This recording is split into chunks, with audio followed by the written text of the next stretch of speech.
everyone, it's James Strangford here, famous brother of Jack Strangford. I wish. oh, yes.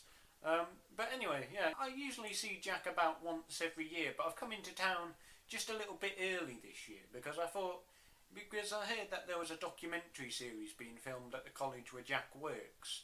So I thought what I'd do is come along and sort of give him, a bit of motivation and a bit of inspiration, because I know he's a bit shy in front of the camera. He always has been, really. But anyway, I am Jack's older brother by about 8 months, and often when I say that to people, they're like, "Oh, how can that be right?"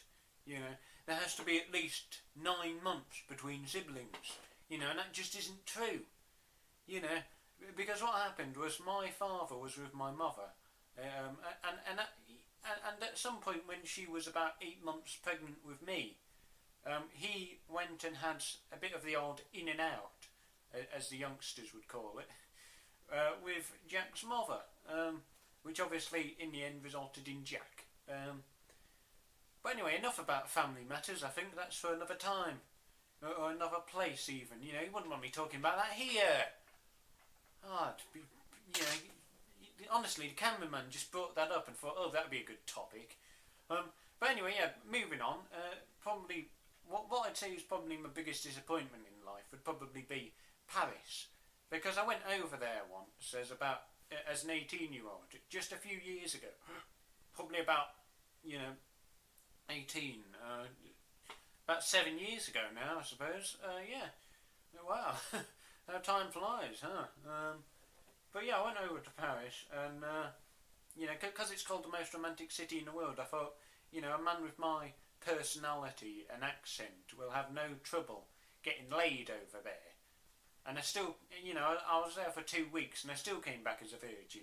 The only way that place is romantic is if you've been married for 40 years. Let me tell you, and it's false advertising. Ridiculous.